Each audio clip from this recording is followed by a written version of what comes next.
അല്ല, ഞാൻ 19 years ആയിരുന്നപ്പോഴാണ് first ship കയറുന്നത്. വരും ഹാർഡ് വർക്ക് ചെയ്യേണ്ടി വരും, കുറച്ച് കഷ്ടപ്പാടുണ്ടാവും, എല്ലാത്തിനും പ്രിപ്പയർഡ് ആയിരുന്നു. പക്ഷേ വൺസ് ജോയിൻ ചെയ്ത് റിയാലിറ്റിയിലേക്ക് വന്നപ്പോഴത്തേക്കും ഞാൻ പ്രിപ്പയർ ചെയ്തതിനും കുറച്ച് മേലായിരുന്നു. സോ എനിക്ക് സെയിലിംഗ് സ്റ്റാർട്ട് ചെയ്ത് കഴിഞ്ഞപ്പോഴത്തേക്കും വർക്ക് ഷെഡ്യൂള്, ബാക്കി സിക്നെസ്, ഹോം സിക്നെസ്, അങ്ങനത്തെ ഫാക്ടേഴ്സ് എല്ലാം കൂടി കയറി വന്നപ്പോഴത്തേക്കും ഞാൻ പ്രതീക്ഷിച്ചതിലും കാര്യങ്ങളെല്ലാം മേളിലായിരുന്നു. ബോത്ത് ഫിസിക്കലി ആൻഡ് മെൻ്റലി ഞാൻ തളർന്നൊരു സിറ്റുവേഷനായിരുന്നു. ക്രൂവിൻ്റെ സൈഡിൽ നിന്നും ഓഫീസേഴ്സിൻ്റെ സൈഡിൽ നിന്നും നല്ലൊരു എൻവയോൺമെൻറ്റ് അവർ ക്രിയേറ്റ് ചെയ്ത് തരുന്നുണ്ട് ഗേൾസിനെ എൻകറേജ് ചെയ്യാൻ വേണ്ടിയിട്ട്. I will tell yes, girls are safe on board. Normal ഒരു കോളേജ് അല്ലെങ്കിൽ ഏതൊരു ഡിഗ്രി കംപ്ലീറ്റ് ചെയ്ത് കഴിഞ്ഞ് നിങ്ങൾ ഗ്രാജുവേറ്റ് ആയി കഴിഞ്ഞാൽ ഏറ്റവും ഫൈനൽ ഇയറിൽ നിങ്ങൾക്ക് ഒരു ക്യാമ്പസ് സെലക്ഷൻ നടന്നു. ഇതിനകത്ത് നിന്ന് എൻറ്റയർലി ഡിഫറൻ്റ് ആയി. നിങ്ങൾ കോഴ്സ് സ്റ്റാർട്ട് ചെയ്യുന്നതിന് മുമ്പ് തന്നെ കമ്പനി നിങ്ങൾക്ക് ഇൻ്റർവ്യൂസും എക്സാംസും കണ്ടക്ട് ചെയ്ത് ആ കമ്പനിയിൽ നിങ്ങൾക്ക് ഒരു ജോബ് സെക്യൂർഡ് ആണ്. ഞാൻ കയറിയ എൻ്റെ ഫസ്റ്റ് ഷിപ്പും ഞാനിപ്പോൾ ലാസ്റ്റ് ചെയ്ത ഷിപ്പും തമ്മിലുള്ള സിസ്റ്റംസിൽ കമ്മ്യൂണിക്കേഷൻ സിസ്റ്റമായാലും ഇൻഫോർടൈൻമെൻറ്റ് കാര്യങ്ങളായാലും ഒരുപാട് ഡിഫറൻസ് വന്നിട്ടുണ്ട്. പിന്നെ ഒരു ഫൺ ഫാക്ട് എന്ന് പറയുമ്പോഴാണെങ്കിൽ നമ്മുടെ മന്ത് എൻഡിലെ സാലറി സ്ലിപ്പ് കണ്ടാൽ മതി, ഈ വിഷമങ്ങളെല്ലാം മാറിക്കൊടുക്കും. Hello all, Fatima this side. അപ്പോൾ ഇന്നത്തെ എപ്പിസോഡിൽ നമ്മൾ സംസാരിക്കാൻ പോകുന്ന ഒരു ഡിഫറെൻ്റ് ആയിട്ടുള്ളൊരു കരിയർ പാത്താണ്. നമ്മൾ എഞ്ചിനീയറിങ്ങും മെഡിസിൻ ഫീൽഡും അല്ല, ഇത് ഒരു ഗ്രൂപ്പ് ഓഫ് പീപ്പിൾ, ഒരു സ്മോൾ കാറ്റഗറിയിലുള്ള ആൾക്കാരെ പറ്റിയിട്ടാണ്. ബട്ട് ഭയങ്കര ബൂമിങ് ആയിട്ടിരിക്കുന്ന ഒരു ഇൻഡസ്ട്രിയും കൂടെയാണ്. അപ്പം ഇന്ന് നമ്മൾ സംസാരിക്കാൻ പോകുന്നത് ഷിപ്പിൽ വർക്ക് ചെയ്യുന്ന ആൾക്കാരെ പറ്റിയിട്ട്, സീ ഫെയറേഴ്സ് അഥവാ മെർച്ചൻ്റ് നേവി ഓഫീസേഴ്സായിട്ട് പറയുന്ന കുറച്ച് ആൾക്കാരെ പറ്റിയിട്ടാണ് ഇന്ന് സംസാരിക്കാൻ പോകുന്നത്. So welcome to the deck side stories by sail ahead. അപ്പോൾ സെയിൽ അഹെഡ് എന്തുവാണ്? ഞാൻ പറഞ്ഞ പോലെ ഈ മെർച്ചൻ്റ് നേവി ഓഫീസേഴ്സ് എല്ലാവരും കൂടെ ചേർന്നിട്ട് സ്റ്റാർട്ട് ചെയ്തൊരു ഇൻസ്റ്റിറ്റ്യൂഷനാണ് to help and mentor and guide merchant navy aspirants to join merchant navy. അപ്പം I am honoured to introduce the co-founders of sail ahead, Vignesh, Rohit and our guest Adeena.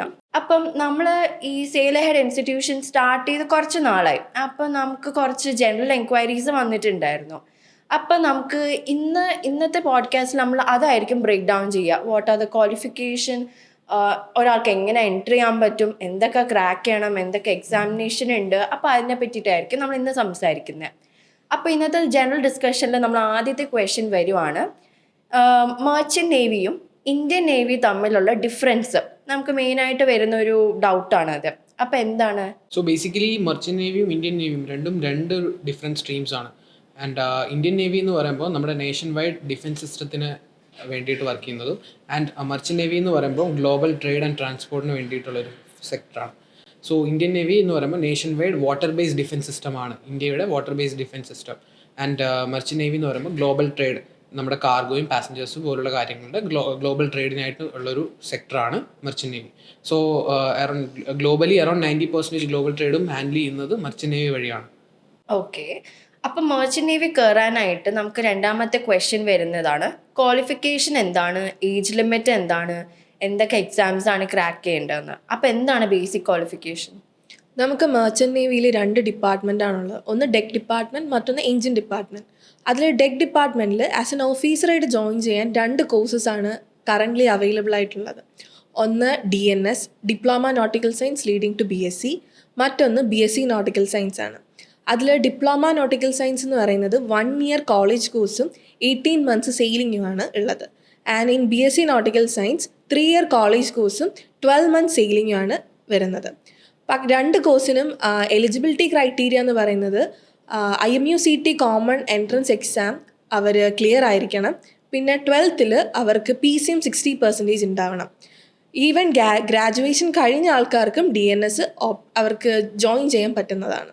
In case engine ഫീൽഡിൻ്റെ എടുക്കുകയാണെങ്കിൽ അതിൽ BE BTech marine engineering ഉണ്ട്, അതല്ലാതെ GME graduate marine engineering, അതല്ലാതെ ഷിപ്പിൻ്റെ electrical works എല്ലാം carry ചെയ്യുന്ന ETO, that's electro technical officer എന്ന് പറഞ്ഞിട്ടുള്ള റാങ്കിലേക്കുള്ള joining ഉണ്ട്.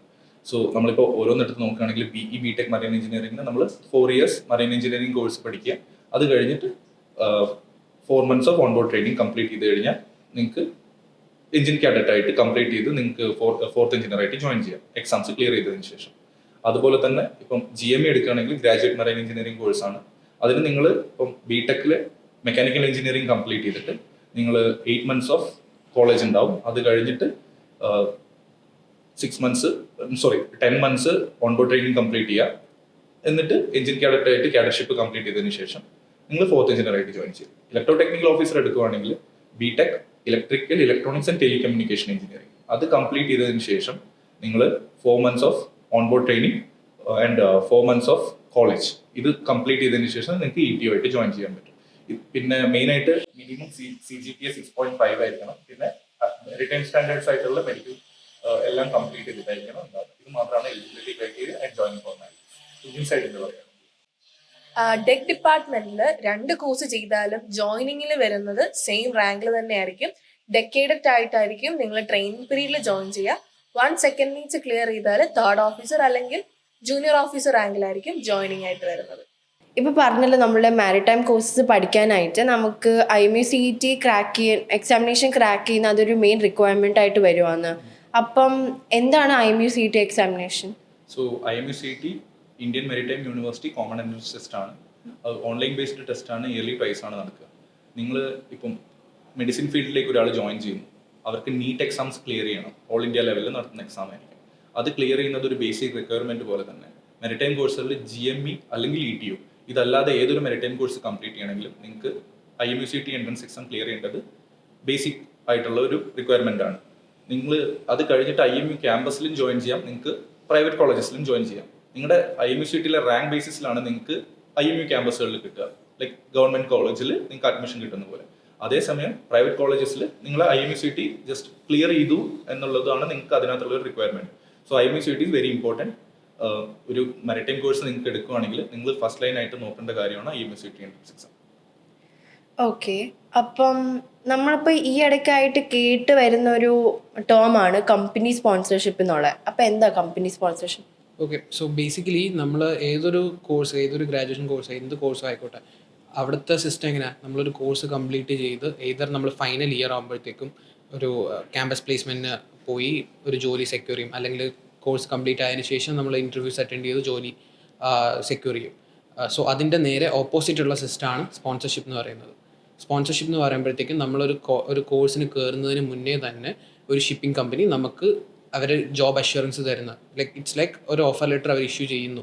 അതായത് നമുക്ക് വൺസ് പ്രീസി കോഴ്സ് കംപ്ലീറ്റ് ചെയ്ത് കഴിഞ്ഞാൽ നമുക്ക് അവരുടെ കമ്പനിയിൽ അവരുടെ ഷിപ്സിൽ ട്രെയിനിങ് കംപ്ലീറ്റ് ചെയ്യാം എന്നുള്ളൊരു അഷ്വറൻസ് കിട്ടുന്നു. അതിനെയാണ് സ്പോൺസർഷിപ്പ് എന്ന് പറയുന്നത്. ഓക്കെ, അപ്പം നോർമലി ഒരു ഡിഗ്രി നമ്മൾ കംപ്ലീറ്റ് ചെയ്ത് ഇപ്പോൾ ഏതെങ്കിലും ഡിഗ്രി എടുക്കുവാണെങ്കിൽ ആ കോഴ്സ് കംപ്ലീറ്റ് ചെയ്തിട്ടാണ് നമ്മൾ സാധാരണ പ്ലേസ്മെൻറ്റ്സിന് ഇരിക്കാറ്. ഓക്കെ, അപ്പോൾ കമ്പനി സ്പോൺസർഷിപ്പ് എന്ന് പറയുന്നത് ഇവിടുത്തെ കേസിൽ നമ്മൾ ആദ്യം പ്ലേസ്മെൻറ്റ് ക്രാക്ക് ചെയ്തിട്ടാണ് കോഴ്സ് കംപ്ലീറ്റ് ചെയ്യുന്നത്. അപ്പം അതിൻ്റെ അർത്ഥം എന്ന് വെച്ചാൽ ഈ കമ്പനി സ്പോൺസർഷിപ്പ് എന്ന് വെച്ചാൽ നമ്മൾ കമ്പനീസ് നമുക്ക് ഇങ്ങോട്ട് എക്സ്പെൻസസ് തരുന്നതാണോ? സോ അത് എല്ലാവർക്കും ഉള്ളൊരു മിസ്കൺസെപ്ഷൻ ആണ്. എങ്ങനെ, അതായത് സ്പോൺസർഷിപ്പ് എന്ന് പറയുമ്പോൾ കമ്പനിയാണോ നമ്മുടെ ഫുൾ എക്സ്പെൻസ് നോക്കുന്നത് എന്നുള്ളത്. അതങ്ങനെ അല്ല. ബേസിക്കലി നമ്മൾ തന്നെയാണ് നമ്മുടെ എക്സ്പെൻസ് എല്ലാം മീറ്റ് ചെയ്യേണ്ടത്. സോ നമ്മുടെ ഫീസ് എങ്ങനെയാണോ അത് ഓരോ കമ്പനി ആൻഡ് കോളേജ് ഡിപ്പെൻഡ് ചെയ്യും. അത് നമ്മൾ തന്നെ മീറ്റ് ചെയ്യണം, നമ്മൾ തന്നെ പേ ചെയ്യണം. പേ ചെയ്തതിന് ശേഷം വൺസ് നമ്മൾ ഈ പ്രീസി കോഴ്സ് എല്ലാം കഴിഞ്ഞതിന് ശേഷം നമ്മൾ ഓൺ ബോർഡ് ട്രെയിനിങ്ങിന് പോകുമ്പോഴത്തേക്കും നമ്മൾ ഈ കൊടുത്ത ഫീസിൻ്റെ ഒരു പാർട്ട് ഓഫ് ദാറ്റ് മണി ആണ് നമുക്ക് സ്റ്റൈഫൻഡ് ആയിട്ട് തിരിച്ചു കിട്ടുന്നത്. സോ ബേസിക്കലി കമ്പനീസ് ഇത് നമ്മുടെ ട്രെയിനിങ്ങിനായിട്ട് യൂസ് ചെയ്യുന്നതാണ് ഈ നമ്മൾ അടയ്ക്കുന്ന എമൗണ്ട്. ഇപ്പോൾ നമുക്ക് പറഞ്ഞല്ലോ, ഇപ്പം കമ്പനി അലൊക്കേറ്റ് ചെയ്ത് തരുന്ന ഇൻസ്റ്റിറ്റ്യൂഷനിലായിരിക്കും നമ്മളുടെ ഇനി ഫർദർ സ്റ്റഡീസ് കംപ്ലീറ്റ് ചെയ്യുക എന്നുള്ളത്. അപ്പം എന്തായിരിക്കും fees structure? Okay, so fees structure depend ചെയ്യും. IMU ക്യാമ്പസസിന് വേറൊരു സ്ട്രക്ചർ ആയിരിക്കും, ബാക്കി പ്രൈവറ്റ് ഇൻസ്റ്റിറ്റ്യൂട്ട്സിന് വേറൊരു സ്ട്രക്ചർ ആയിരിക്കും. സോ IMU ക്യാമ്പസിൽ ഇപ്പോൾ DNS കോഴ്സിന് IMU ക്യാമ്പസിൽ ചെയ്യുമ്പോൾ fee range will be from 3 to 5 lakhs. And അതൊരു പ്രൈവറ്റ് ഇൻസ്റ്റിറ്റ്യൂട്ടിൽ പോകുമ്പം that goes from 5 to 8 lakhs. And same for BSc ആണെങ്കിൽ BSc ആൻഡ് BTech ചെയ്യുമ്പോഴത്തേക്കും it will go from 10 to 15 lakhs.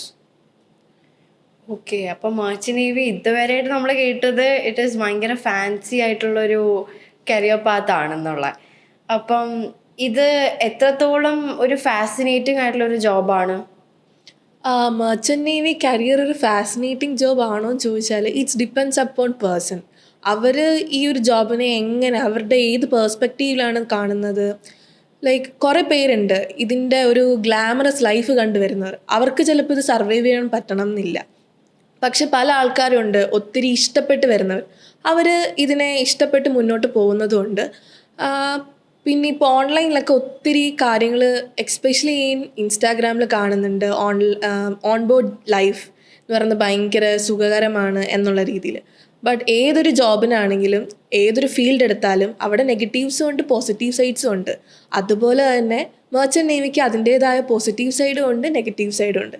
അപ്പം ഒരാൾ ഈ ഒരു ജോബ് അല്ലെങ്കിൽ ഈ ഒരു ഫീൽഡിലോട്ട് വരുവാണെങ്കിൽ രണ്ടും ഫേസ് ചെയ്യാൻ ആൾ പ്രിപ്പയർ ആയിട്ട് വേണം വരേണ്ടതെന്നാണ് ഞാൻ സജസ്റ്റ് ചെയ്യുന്നത്. അപ്പോൾ ഇത്രയും നേരം നിങ്ങൾ പറഞ്ഞ ഒരു ബേസിക് ക്വസ്റ്റ്യൻസ് നമ്മളെല്ലാവരും ആൻസർ ചെയ്തു. ഇപ്പോൾ നമ്മളെ കൂടെ ഇരിക്കുന്ന നമുക്കിപ്പോൾ മെർച്ചൻ്റ് നേവിയിൽ ഓൾറെഡി വർക്ക് ചെയ്യുന്ന കുറച്ച് ആൾക്കാരാണ്, ഓൾറെഡി കുറേ എക്സ്പീരിയൻസ് ഉള്ള ആൾക്കാരാണ്. അപ്പോൾ എനിക്ക് അറിയാനുള്ളത് നിങ്ങളുടെ റിയൽ ലൈഫ് എക്സ്പീരിയൻസ് ആണ്. എപ്പോഴെങ്കിലും റിഗ്രറ്റ് ചെയ്തിട്ടുണ്ടായിരിക്കുമല്ലോ ഇത് എടുക്കണ്ടായിരുന്നു എന്നുള്ള, അല്ലെങ്കിൽ എപ്പോഴെങ്കിലും ലൈക്ക് അത്രയും മെൻ്റലി ചാലഞ്ചിങ് ആയിട്ടുള്ളൊരു ജോബും കൂടെയാണ്. അപ്പം എന്തായിരുന്നു നിങ്ങളുടെയൊക്കെ റിയൽ എക്സ്പീരിയൻസസ്? ലൈക്ക് എൻ്റെ സിറ്റുവേഷൻ എടുക്കുകയാണെങ്കിൽ ഫാത്തിമ പറഞ്ഞ പോലെ ഞാൻ at the age of 18 join ചെയ്ത ആളാണ് ഫസ്റ്റ് ഷിപ്പിൽ.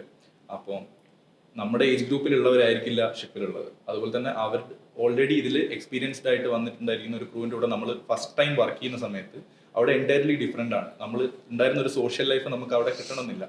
അപ്പോൾ മാത്രമല്ല ഞാൻ ഫാമിലിയായിട്ട് അറ്റാച്ച്ഡ് ആയിട്ടുള്ള ഒരാളായതുകൊണ്ട് തന്നെ എനിക്കത് ആദ്യത്തെ ഒരു 1 to 2 months അത് ഭയങ്കര പ്രശ്നമായിരുന്നു. ആ സമയത്ത് എൻ്റെ ഒരു ബാച്ച്മേറ്റിന് വന്നൊരു സിറ്റുവേഷൻ എന്താണെന്ന് പറഞ്ഞാൽ അവരുടെ അച്ഛൻ മരിച്ചുപോയി. അവർ ഓൾറെഡി ഷിപ്പിൽ ഉണ്ടായിരുന്ന സമയത്താണ് ഇത് സംഭവിച്ചത്. അവർ അത് കഴിഞ്ഞിട്ടൊരു 10 days കഴിഞ്ഞിട്ടാണ് അവർക്ക് വീട്ടിലേക്ക് ലൈക്ക് സെയിലിംഗ് ടൈമിൽ നമുക്ക് അങ്ങനത്തെ എമർജൻസി ഒന്നും നമുക്ക് എവാക്യുവേഷനോ അങ്ങനെ ഒന്നും നടക്കില്ല. അപ്പോൾ എന്തായാലും നെക്സ്റ്റ് ലാൻഡ് കാണുന്നവരെ നമ്മൾ സെയിൽ ചെയ്തുകൊണ്ടിരിക്കും. അപ്പോൾ 10 ദിവസം കഴിഞ്ഞിട്ടാണ് അവർ വീട്ടിൽ പോലും എത്തുന്നത്. ഈ സിറ്റുവേഷൻ അറിഞ്ഞ സമയത്ത് ഞാൻ ഭയങ്കര ട്രോമറ്റൈസ്ഡ് ആയിരുന്നു. കാരണം നമ്മൾ ഇങ്ങനത്തെ ഒരു റിയൽ ലൈഫ് സിറ്റുവേഷൻ നമുക്ക് വരുവാണെങ്കിൽ നമ്മുടെ കണ്ടീഷൻ എടുത്തിട്ട് നോക്കുമ്പോൾ നമ്മൾ അതെങ്ങനെ ഫേസ് ചെയ്യും എന്നുള്ളത് ആലോചിച്ചിട്ട് ഞാൻ ശരിക്കും ടെൻസ്ഡ് ആയിപ്പോയി. ആ സമയത്ത് എന്തിന് ഈ പ്രൊഫഷന് വന്നു എന്ന് വരെ നമ്മൾ ചിന്തിക്കും. പക്ഷേ നമ്മളിപ്പോൾ ഒരു എയിം വെച്ചിട്ടാണ് നമ്മൾ മെർച്ചൻ്റ് നേവിയിലേക്ക് വരുന്നത്. അതുപോലെ തന്നെ നമ്മൾ അങ്ങനത്തെ ഒരു സിറ്റുവേഷൻ വരുമ്പോൾ നമ്മൾ മെന്റലി ചാലഞ്ച്ഡ് ആയിട്ട് തോന്നുന്ന സമയത്ത് നമ്മുടെ ക്രൂ മെമ്പേഴ്സ്, ഓൾറെഡി എക്സ്പീരിയൻസ്ഡ് ആയിട്ടുള്ള ക്രൂ മെമ്പേഴ്സ്, നമ്മുടെ സീനിയേഴ്സ് അല്ലെങ്കിൽ നമ്മൾ അവിടെ ട്രെയിൻ ചെയ്യാനുള്ള ഓഫീസേഴ്സ്, അവർ നമ്മളെ ഗൈഡൻസ്, പ്രോപ്പർ ഗൈഡൻസ് നമുക്ക് തരും. നമുക്ക് അവിടെ കുറേ സിസ്റ്റംസ് ഉണ്ട്, ബഡി പെയർ പോലത്തുള്ള കുറേ സിസ്റ്റംസ് ഉണ്ട്. നമ്മുടെ മെന്റൽ വെൽബീങ്ങിന് വേണ്ടിയിട്ട് ഷിപ്പിൽ ഇപ്പം അങ്ങനത്തെ സിസ്റ്റംസ് സ്റ്റാർട്ട് ചെയ്തിട്ടുണ്ട്. അതെന്നെ വല്ലാതെ ഹെൽപ്പ് ചെയ്തിട്ടുണ്ട്. പിന്നെ ഓരോ കോൺട്രാക്ട് കഴിയുന്തോറും നമ്മൾ കുറച്ചും കൂടി ബോൾഡ് ആവുകയാണ് ചെയ്യുന്നത്. അവിടുത്തെ ട്രെയിനിങ് ആ രീതിയിലാണ് ഉണ്ടാവുക. സോ അതെന്നെ കുറച്ചും കൂടി ലൈക്ക് ഷിപ്പിംഗ് ലൈഫിൽ മാത്രമല്ല എൻ്റെ പേഴ്സണൽ ലൈഫിലും കുറച്ചും കൂടി ഒന്ന് എൻകറേജ് ചെയ്യാൻ വേണ്ടിയിട്ട് അത് ഹെൽപ്പ് ചെയ്തിട്ടുണ്ട്. ഈ ഒരു സിറ്റുവേഷൻ വരുമ്പോൾ നമ്മൾ അത് എങ്ങനെ ഫേസ് ചെയ്യണം എന്നുള്ളത് അവർ ട്രെയിൻ ചെയ്യും. എല്ലാവരും പോലെ തന്നെ എനിക്കും ഈവൻ ഇനിഷ്യൽ ഡേയ്സിൽ ഇതേ സെയിം ഡിഫിക്കൽട്ടീസ് ഉണ്ടായിട്ടുണ്ട്. സോ ബേസിക്കലി എൻ്റെ ഒരു എക്സ്പീരിയൻസ് പറയുകയാണെങ്കിൽ ഞാനും വിഘ്നേഷ് പറഞ്ഞ പോലെ ഞാൻ 19 years ആയിരുന്നപ്പോഴാണ് ഫസ്റ്റ് ഷിപ്പ് കയറുന്നത്. അപ്പോൾ ഞാൻ മെൻ്റലി പ്രിപ്പയർഡ് ആയിരുന്നു. ഞാൻ നല്ല രീതിക്ക് പണിയെടുക്കേണ്ടി വരും, ഹാർഡ് വർക്ക് ചെയ്യേണ്ടി വരും, കുറച്ച് കഷ്ടപ്പാടുണ്ടാവും, എല്ലാത്തിനും പ്രിപ്പയർഡ് ആയിരുന്നു. പക്ഷേ വൺസ് ജോയിൻ ചെയ്ത് റിയാലിറ്റിയിലേക്ക് വന്നപ്പോഴത്തേക്കും ഞാൻ പ്രിപ്പയർ ചെയ്തതിനും കുറച്ച് മേലായിരുന്നു. സോ എനിക്ക് സെയിലിംഗ് സ്റ്റാർട്ട് ചെയ്ത് കഴിഞ്ഞപ്പോഴത്തേക്കും വർക്ക് ഷെഡ്യൂള്, ബാക്കി സിക്നെസ്, ഹോം സിക്നെസ്, അങ്ങനത്തെ ഫാക്ടേഴ്സ് എല്ലാം കൂടി കയറി വന്നപ്പോഴത്തേക്ക് ഞാൻ പ്രതീക്ഷിച്ചതിലും കാര്യങ്ങളെല്ലാം മേളിലായിരുന്നു. സോ ഇനിഷ്യൽ 2-3 days ഇതെല്ലാം കൂടി എനിക്ക് മാനേജ് ചെയ്യാൻ പറ്റാത്തൊരു സിറ്റുവേഷൻ വന്നു. ഞാൻ ഫിസിക്കലി ആൻഡ് മെൻ്റലി ഞാൻ തളർന്നൊരു സിറ്റുവേഷനായിരുന്നു. സോ തളർന്നൊരു സിറ്റുവേഷൻ, ഞാൻ ഒരു കൈൻഡ് ഓഫ് ഇൻട്രോവേർട്ട് പേഴ്സണാണ്. അപ്പം എനിക്ക് വലിയ സർക്കിളും കാര്യങ്ങളൊന്നുമില്ല. സോ ആകെ കണക്ഷനുള്ള എൻ്റെ ഫാമിലിയും 1-2 ക്ലോസ് ഫ്രണ്ട്സും മാത്രം. ദെൻ ഷിപ്പിൽ ഞാൻ പുതിയ ആളാണ്, 2-3 ദിവസമായിട്ടുള്ളൂ. 2-3 ദിവസം കൊണ്ട് ഉണ്ടാക്കുന്ന ഫ്രണ്ട്ഷിപ്പ് സർക്കിളിനും ലൈക്ക് ഒരാളായിട്ട് ഓപ്പൺ ആവാൻ പറ്റുന്ന രീതിക്കുള്ളൊരു റിലേഷനൊന്നും ആരുമായിട്ടും ബിൽഡപ്പ് ചെയ്യാൻ പറ്റത്തില്ല എന്നെ പോലെ ഒരാൾക്ക്. സോ അങ്ങനെ ഒരു സിറ്റുവേഷനിൽ എനിക്ക് ഉള്ള ഏക ഒരു ഓപ്ഷൻ, എൻ്റെ വിഷമം പറയാനും എൻ്റെ കാര്യങ്ങൾ പറയാനും എല്ലാത്തിനുള്ള ഏക ഒരു ഓപ്ഷൻ എന്ന് പറയുമ്പോൾ എൻ്റെ പാരൻസ് ആയിരുന്നു. സോ അവരെ നമ്മൾ പല കൺട്രീസിലാണ്, സെയിലിംഗിലാകുമ്പോൾ ഏത് കൺട്രിയാണെന്ന് പോലും അറിയാത്ത സിറ്റുവേഷൻ. അപ്പം എനിക്ക് അവരെ കോൺടാക്ട് ചെയ്യാനുള്ള ഒരു ഓപ്ഷൻ മാത്രമേ എൻ്റെ മുന്നിലുള്ളൂ. സോ ആ ടൈമിൽ ഞാൻ കയറി ആ ഷിപ്പിൽ എൻ്റെ internet was 500 MB per week. നാട്ടിൽ ഇവിടെ അൺലിമിറ്റഡ് നെറ്റ് യൂസ് ചെയ്ത് നടന്ന ഞാൻ പെട്ടെന്ന് 500 MB per week പോയി. ആൻഡ് ഈ 500 MB per week എന്ന് പറയുമ്പോഴത്തേക്ക് അത് നാട്ടിലെ പോലെ നല്ല നെറ്റൊന്നും അല്ല. എനിക്കൊരു മെസ്സേജ് പോകാൻ തന്നെ നല്ല ടൈം എടുക്കുന്ന ഒരു കാര്യം. സോ ഈ ഇത്രയും തളർന്ന് മെൻ്റലി ഫിസിക്കലി ഒക്കെ പോയി കൺട്രോൾ പോയി ഒരു സമനില തെറ്റിയിരിക്കുന്ന ആൾക്ക് വീട്ടിൽ പോലും നേരെ ചൊവ്വേ കോൺടാക്ട് ചെയ്യാൻ പറ്റുന്നില്ല, ആരോടും വിഷമം പറയാൻ പറ്റുന്നില്ല, എക്സ്പീരിയൻസ് ഒന്നും പറയാൻ പറ്റുന്നില്ല. മൊത്തത്തിൽ ഈ ബർഡൻ എല്ലാം തലയിൽ വെച്ച് നടന്നൊരു ടൈം ഉണ്ടായിരുന്നു ഇനിഷ്യൽ ഡേയ്സിൽ. സോ ആ ടൈമിൽ ഒബ്വിയസ്ലി ഏതൊരാളെ പോലെയും ഞാൻ തന്നെ ഡിസൈഡ് ചെയ്തിട്ടുണ്ട്, ഓക്കെ ഞാൻ എക്സ്പോർട്ടിൽ ക്വിറ്റ് ചെയ്യാൻ പോവാണ്. അങ്ങനെ വരെ ഞാൻ ഡിസൈഡ് ചെയ്തൊരു ടൈം ഉണ്ടായിരുന്നു. സോ ബട്ട് പിന്നീട് അതുമായിട്ട് യൂസ് ടു ആയി വന്നപ്പോഴത്തേക്കും ഞാൻ ഓക്കെ ആയി. പിന്നത്തെ കാര്യം പറയുകയാണെങ്കിൽ ഇപ്പം സിസ്റ്റം എല്ലാം മാറിയിട്ടുണ്ട്, എല്ലാം കുറച്ചുകൂടി അഡ്വാൻസ്ഡ് ആയിട്ടുണ്ട്. ഞാൻ കയറിയ എൻ്റെ ഫസ്റ്റ് ഷിപ്പും ഞാനിപ്പോൾ ലാസ്റ്റ് ചെയ്ത ഷിപ്പും തമ്മിലുള്ള സിസ്റ്റംസിൽ കമ്മ്യൂണിക്കേഷൻ സിസ്റ്റം ആയാലും ഇൻഫോർടൈൻമെൻറ്റ് കാര്യങ്ങളായാലും ഒരുപാട് ഡിഫറൻസ് വന്നിട്ടുണ്ട്. സോ ഇപ്പോൾ ഓക്കെയാണ്. പിന്നെ ഒരു ഫൺ ഫാക്ട് എന്ന് പറയുമ്പോഴാണെങ്കിൽ നമ്മുടെ മന്ത് എൻഡിലെ സാലറി സ്ലിപ്പ് കണ്ടാൽ മതി, ഈ വിഷമങ്ങളെല്ലാം മാറിക്കൊടുക്കും. നമുക്കറിയാം മെർച്ചൻ്റ് നേവി എന്ന് പറയുന്ന മെയിൽ ഡോമിനൻ്റ് ഒരു ഫീൽഡാണെന്ന്. അപ്പം അവിടെ ഒരു ഗേൾ ചെല്ലുക എന്ന് പറയുന്നത് ഭയങ്കര ചലഞ്ചിങ് ആയിട്ടൊരു കാര്യമാണ്. എസ്പെഷ്യലി ഫസ്റ്റ് നമുക്ക് നമ്മുടെ ഫാമിലിയെ വേണം കൺവിൻസ് ചെയ്യാൻ. ആരും, പ്രത്യേകിച്ച് ഞാനൊരു സിംഗിൾ ചൈൽഡാണ്. അപ്പോൾ എൻ്റെ ഫാദറിനെ എൻ്റെ മദറിനെയൊക്കെ ഈ ഒരു ഫീൽഡിനെ പറ്റി പറഞ്ഞ് മനസ്സിലാക്കാൻ തന്നെ നല്ലോണം ടൈം എടുത്തു. കാരണം എൻ്റെ ഒരു ആഗ്രഹം കൊണ്ട് മാത്രമാണ് ഞാൻ ഈ ഒരു ഫീൽഡിൽ എത്തിപ്പെട്ടത്. അത് കഴിഞ്ഞ് കോളേജിൽ വന്നപ്പോഴാണെങ്കിൽ ഈവൻ സ്കൂളിംഗ് പോലെയൊന്നും ആയിരുന്നില്ല, എൻ്റെ ഡിഫറെൻ്റ് ആയിരുന്നു. എൻ്റെ ക്ലാസ്സിൽ ഞാൻ മാത്രം ഒരു ഗേളായിരുന്നുള്ളൂ. സോ 48 ബോയ്സിൻ്റെ കൂടെ ഞാൻ ഒരു ഗേൾ അഡ്ജസ്റ്റ് ചെയ്യുക എന്ന് പറയുന്നത് ഇനിഷ്യൽ ഡേയ്സിൽ ഭയങ്കര പ്രശ്നമായിരുന്നു. കാരണം ബോയ്സിനും ഗേൾസിനും അക്സെപ്റ്റ് ചെയ്യാനായിട്ട് ഭയങ്കര ബുദ്ധിമുട്ടാണ്. അവർ പറയുന്നത് ഗേൾസ് വരുമ്പം അവരുടെ ഫ്രീഡം ഇല്ലാതാവുന്നു എന്നൊക്കെയാണ്. ബട്ട് ഐ ഡോണ്ട് നോ, ഞാൻ അങ്ങനൊന്നും ചെയ്തിട്ടുണ്ടായിട്ടില്ല. പിന്നെ അതുപോലെ തന്നെ സെയിം ഇതെല്ലാം കഴിഞ്ഞ് നമ്മൾ ഓൺ ബോർഡ് ജോയിൻ ചെയ്യുമ്പോഴും നമുക്കവിടെ ഇത്ര നാൾ ഫ്രണ്ട്സ് ആയിട്ടുണ്ടായിരുന്നത് നമ്മുടെ സെയിം ഏജ് ഗ്രൂപ്പിലുള്ളവരായിരുന്നു. ബട്ട് ഓൺ ബോർഡ് കയറുമ്പം different nationality, different kind of personality ഉള്ള ആൾക്കാർ ഡിഫറെൻറ്റ് ഏജാണ്. അപ്പം നമ്മൾ അവിടെ ചെന്ന് അവരുമായിട്ടൊന്ന് മിങ്കിളായി അല്ലെങ്കിൽ ഒരു കമ്മ്യൂണിക്കേഷനൊക്കെ സ്റ്റേബിളാക്കി കൊണ്ടുവരാൻ തന്നെ നല്ലൊരു ടൈം എടുക്കും. ശരിക്കും തോന്നിയിട്ടുണ്ട് ഇനിഷ്യൽ ഡേയ്സിൽ ഒരാവശ്യമില്ലായിരുന്നു ഈ ഒരു കരിയർ ചൂസ് ചെയ്യേണ്ടത്. ബട്ട് അറ്റ് ലാസ്റ്റ് ഞാൻ ഇഷ്ടപ്പെട്ടു വന്നത്. കാരണം നമുക്ക് മെർച്ചൻ്റ് നേവിയിൽ കുറേ പോസിറ്റീവ് സൈഡ്സ് ഉണ്ട്. രോഹിത് പറഞ്ഞ പോലെ അറ്റ് ലാസ്റ്റ് സാലറി സ്ലിപ്പ് കാണുമ്പോൾ ഓഫ് കോഴ്സ് നമുക്ക് നല്ല സന്തോഷം തോന്നും. പിന്നെ അത് മാത്രമല്ല, വേറെ കുറേ കാര്യങ്ങളും കൂടെ ഉണ്ട്. എല്ലാം നോക്കുമ്പം it's A good career. Quit ചെയ്യാൻ തോന്നിയിട്ടുണ്ട്, ഇല്ലെന്നല്ല. ബട്ട് സ്റ്റിൽ ഇത് മുന്നോട്ട് കൊണ്ടുപോകാനാണ് ആഗ്രഹം. ഓക്കെ, അപ്പം നിങ്ങൾ പറഞ്ഞു മെർച്ചൻ്റ് നേവി ഒരു മെയിൽ ഡോമിനേറ്റഡ് ഫീൽഡാണെന്നുള്ള. അപ്പം ഇതൊരു സെൻസിറ്റീവ് ക്വസ്റ്റ്യനും കൂടെ ആണ്. Are woman safe or not? From my side I will tell yes, womans are safe on board. കാരണം പണ്ടത്തെ പോലെ അല്ല ഇപ്പോഴത്തെ മെർച്ചൻ്റ് നേവി ഫീൽഡ് ഒന്നും. ഗേൾസ് ഒത്തിരി പേര് ഇപ്പോൾ ഈ ഫീൽഡിലോട്ട് വരുന്നുണ്ട്. ഈവൻ എൻ്റെ ബാച്ചിൽ ഞങ്ങൾ 321 സ്റ്റുഡൻസ് ഉണ്ടായാലും 21 ഗേൾസ് ഉണ്ടായിരുന്നു. ഇപ്പം എനിക്ക് വന്നിരിക്കുന്ന ജൂനിയേഴ്സിൻ്റെ കൗണ്ട് അതിലും കൂടിയിട്ടുണ്ട് ഗേൾസിൻ്റെ. സോ അതുകൊണ്ടും പിന്നെ കമ്പനി സൈഡാണെങ്കിലും മറ്റ് അതോറിറ്റി സൈഡാണെങ്കിലും ഗേൾസിനെ അവർ നല്ല രീതിയിൽ എൻകറേജ് ചെയ്യുന്നുണ്ട്. Even at the time of കോളേജിൻ്റെ ടൈമിലാണെങ്കിലും നമുക്ക് ഫീസിൻ്റെ കാര്യത്തിലാണെങ്കിലും പല കോളേജസും റിഡക്ഷൻസ് ഉണ്ട് ഗേൾസിന്.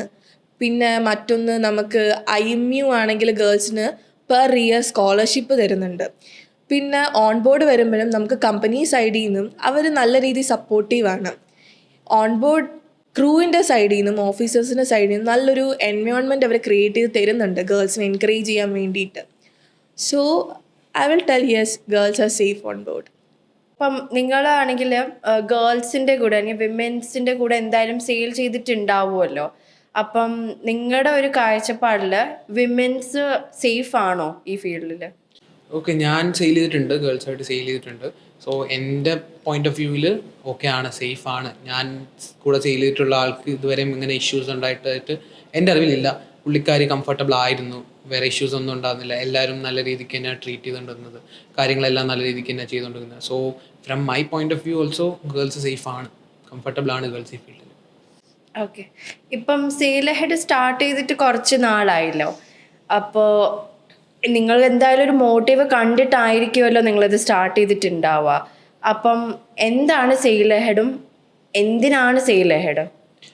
ഓക്കെ, സോ ബേസിക്കലി ഞാൻ 12th പഠിക്കുമ്പോഴാണ് എനിക്ക് ഈ ഫീൽഡിലേക്ക് വരാനൊരു ഇൻട്രസ്റ്റ് വന്നത്. സോ വൺസ് ഞാൻ എൻ്റെ ബോർഡ് എക്സാം കാര്യങ്ങളൊക്കെ ക്ലിയർ ചെയ്ത് കഴിഞ്ഞപ്പോഴത്തേക്കും എനിക്ക് ഒരുപാട് ഡൗട്ട്സ് ഉണ്ടായിരുന്നു. എങ്ങനെ വരണം, എന്താ മെത്തേഡ്, ഏതാ പാത്ത്, ഏതാ കോഴ്സ് എടുക്കേണ്ടത്, എങ്ങനെ പ്രിപ്പയർ ചെയ്യണം, എന്താ സ്പോൺസർഷിപ്പ്, എങ്ങനെ ക്രാക്ക് ചെയ്യണം, എന്തൊക്കെ എക്സാംസ് അറ്റൻഡ് ചെയ്യണം, എങ്ങനെ പ്രിപ്പയർ ചെയ്യണം, അങ്ങനെ ഒരുപാട് ഡൗട്ട്സ് എൻ്റെ കയ്യിലുണ്ടായിരുന്നു. എനിക്ക് ആ സമയത്ത് പ്രോപ്പർ ഒരു ഇൻഫർമേഷൻ തരാൻ ആരും ഇല്ലായിരുന്നു, ഒരു ഗൈഡൻസ് തരാൻ ആരും ഇല്ലായിരുന്നു. പ്ലസ് എൻ്റെ മുന്നിലുണ്ടായിരുന്ന ഇൻഫർമേഷൻ റിസോഴ്സസും ഭയങ്കര ലിമിറ്റഡ് ആയിരുന്നു. ആൻഡ് അതിൽ തന്നെ ഒരുപാട് ഫേക്ക് ഇൻഫർമേഷൻസ് ഉണ്ടായിരുന്നു. സോ അതിനുശേഷം ഞാൻ ഇതെല്ലാം ക്ലിയർ ചെയ്ത് ഈ സ്പോൺസർഷിപ്പ് എല്ലാം അക്വയർ ചെയ്ത് വൺസ് ഞാൻ ഓൺ ബോർഡ് വന്നതിന് ശേഷം ഞാനും എൻ്റെ കുറച്ച് ഫ്രണ്ട്സും എൻ്റെ ഒരു ഗ്രൂപ്പ് ഓഫ് ഫ്രണ്ട്സ് ചേർന്ന് ഇതേ സെയിം പാത്തിലൂടെ വന്നവരാണ് ഞങ്ങളെല്ലാവരും ഇൻഡസ്ട്രിയിൽ. സോ ഞങ്ങളെല്ലാവരും ചേർന്ന് സ്റ്റാർട്ട് ചെയ്ത ഒരു ഇനിഷ്യേറ്റീവ് ആണ്, ഒരു സെയിലർ, ബേസിക്കലി ഒരു സെയിലർ കമ്മ്യൂണിറ്റി ആണ് ഈ പറയുന്ന സെയിൽ ഹെഡ്. സോ ഞങ്ങളുടെ മെയിൻ എയിം അല്ലെ ഞങ്ങളുടെ ടാർഗറ്റ് എന്ന് പറഞ്ഞാൽ ഈ ഫീൽഡിലേക്ക് വരാൻ ഇൻട്രസ്റ്റ് ഉള്ള സ്റ്റുഡൻസിന് അവരെ പ്രോപ്പർ എന്തൊക്കെയാണ് എങ്ങനെയാണ് വരേണ്ടതെന്നുള്ള പ്രോപ്പർ ഗൈഡൻസ് കൊടുത്ത് അവരെ ഈ ഇൻഡസ്ട്രിയിലേക്ക് കൊണ്ടുവരാൻ അവർക്ക് like proper resources and information ഒരു ട്രാപ്പിലേക്ക് വീഴാതെ കറക്റ്റായിട്ട് ഈ ഒരു ഇൻഡസ്ട്രിയിലേക്ക് ഗൈഡ് ചെയ്ത് കൊണ്ടുവരിക എന്നതാണ് ഞങ്ങളുടെ ടാർഗറ്റ് അല്ലെങ്കിൽ ഞങ്ങളുടെ എയിം. ഓക്കെ, ഇപ്പോൾ രോഹിത് പറഞ്ഞു വാട്ട് ഈസ് സെയിൽ അഹെഡ് എന്ന് പറഞ്ഞു. സോ ഞാനിപ്പോൾ പറയുന്ന സെയിൽ അഹെഡിൻ്റെ യൂണീക്നെസ് എന്താണെന്നാണ്. നമ്മൾ മറ്റ് ഇൻസ്റ്റിറ്റ്യൂട്ട്സ് എടുത്ത് നോക്കുകയാണെങ്കിൽ അവർ കുറേ സ്റ്റുഡൻസിന് ഒരുമിച്ച് വെച്ചൊരു ബാച്ച് സ്റ്റാർട്ട് ചെയ്തിട്ട് അവരൊരു ടീച്ചേഴ്സ് ആ രീതിയിലാണ് അത് കൊണ്ടുപോയിക്കൊണ്ടിരിക്കുന്നത്. പക്ഷേ സെയിൽ അഹെഡിൻ്റെ ഡിഫറൻസ് എന്താണെന്ന് പറഞ്ഞു കഴിഞ്ഞാൽ ഞങ്ങളൊരു 1-to-1 മെൻറ്റർഷിപ്പാണ് പ്രൊവൈഡ് ചെയ്യുന്നത്. ലൈക്ക് ഞങ്ങൾ ബാച്ചസ് മാക്സിമം കട്ട് ഷോർട്ട് ചെയ്തിട്ട് ഓരോ സ്റ്റുഡൻസിനും അവർക്ക് ഈക്വൽ ആയിട്ടുള്ള ട്രെയിനിങ്, ഈക്വൽ ആയിട്ടുള്ള ഗൈഡൻസ് 24/7 ഓൺലൈൻ പ്രൊവൈഡ് ചെയ്യാനാണ് ഞങ്ങളുടെ മെത്തേഡ്. അപ്പം അവർക്ക് ഇപ്പോൾ എന്ത് ഡൗട്ട്സോ എന്ത് ക്വയറീസ് ഉണ്ടെങ്കിലും ഞങ്ങളെ ഡയറക്റ്റ് അപ്രോച്ച് ചെയ്യാം. മാത്രമല്ല ഞങ്ങൾ ഫ്രം സ്റ്റാർട്ടിങ് നിങ്ങൾ സെയിൽ അഹെഡിൽ ജോയിൻ ചെയ്യുന്ന ടൈം തൊട്ട് നിങ്ങൾ കോളേജിൽ കയറി കഴിഞ്ഞാൽ ഇത് എൻഡ് ചെയ്യുന്നില്ല. ഇതൊരു സീഫെയർ കമ്മ്യൂണിറ്റി പോലെ കൊണ്ടുപോയിട്ട് ഇൻ ഫ്യൂച്ചർ സെയിൽ അഹെഡിന്റെ ബാക്കിയുള്ള ബാച്ചസിനകത്ത് നിങ്ങൾക്ക് ഇപ്പോൾ ഓൾറെഡി ഞങ്ങളുടെ ബാച്ചിലെ സ്റ്റുഡൻസ് ആയിട്ടുണ്ടായിരിക്കുന്ന ആളുകൾക്ക് അവരെ മെന്റർ ചെയ്യാം. സോ ലൈക്ക് ഇവൻച്വലി ഇതൊരു വലിയ സീഫെയർ കമ്മ്യൂണിറ്റി ആയിട്ട് കൊണ്ടുപോകാനാണ് ഞങ്ങളുടെ പ്ലാൻ. സോ അവിടെയാണ് സെയിൽ അഹെഡിന്റെ മറ്റ് ഇൻസ്റ്റിറ്റ്യൂട്ട്സിനകത്ത് ഡിഫറൻസ് ആകുന്നത്. ഓക്കെ, അപ്പൊ നിങ്ങൾ സെയിൽ അഹെഡ് സ്റ്റാർട്ട് ചെയ്തിട്ട് കുറച്ച് നാളായി. എനിക്ക് തോന്നുന്നു 2026 IMACT എക്സാമിനേഷന്റെ ഡേറ്റ്സ് റിലീസ് ആയിട്ടുണ്ട്. അപ്പം എന്താണ് ഇപ്പൊ നിങ്ങളുടെ current update? Okay, so currently basically നമുക്ക് 2 ബാച്ചസ് റണ്ണിങ് ഉണ്ട്. ഓൾറെഡി വിഘ്നേഷ് പറഞ്ഞ പോലെ ഈ 2 ബാച്ച് ഞങ്ങൾ കട്ട് ഷോർട്ട് ചെയ്ത് സബ് ഡിവിഷൻസ് ആക്കി. പേഴ്സണൽ ട്രെയിനിങ്, 1-to-1 ട്രെയിനിങ്സും ചെറിയ സ്മോൾ ഗ്രൂപ്പ് ട്രെയിനിങ്സ് അങ്ങനെയൊക്കെ ഉള്ളതായിട്ട് പോകുന്നുണ്ട്. കറന്റ്ലി പ്രിപ്പറേഷൻസ് നല്ല രീതിക്ക് പോകുന്നു. ഓൾറെഡി എക്സാം ഡേറ്റ്സ് റിലീസ് ആയിട്ടുണ്ട്. സോ ഓൾമോസ്റ്റ് ഞങ്ങളുടെ സ്റ്റുഡൻസ് 2 ബാച്ചിലെ സ്റ്റുഡൻസ് ഓൾമോസ്റ്റ് പ്രിപ്പയർഡ് ആണ് for appearing company sponsorship exams as well as IMACT. And at the same time ഇപ്പോൾ currently 12th board exams and state board exams complete ചെയ്ത സ്റ്റുഡൻസിന് വേണ്ടിയിട്ട് അവർക്ക് ഇനിയും വരാനൊരു ഓപ്പർച്യൂണിറ്റിക്കായിട്ട് ഞങ്ങളൊരു ക്രാഷ് കോഴ്സ് ബാച്ച് സ്റ്റാർട്ട് ചെയ്യുന്നുണ്ട് by the end of March. And like അവർക്കും ഇതേ സെയിം രീതിക്ക് ഞങ്ങൾ ഗൈഡൻസ് കൊടുക്കുന്നതാണ്. But in A systematic way, കുറച്ചുകൂടി കസ്റ്റമൈസ്ഡ് വേ ആയിട്ട് അവർക്ക് കൊടുക്കും. കാരണം ഇതൊരു ക്രാഷ് കോഴ്സ് ബാച്ചാണ്.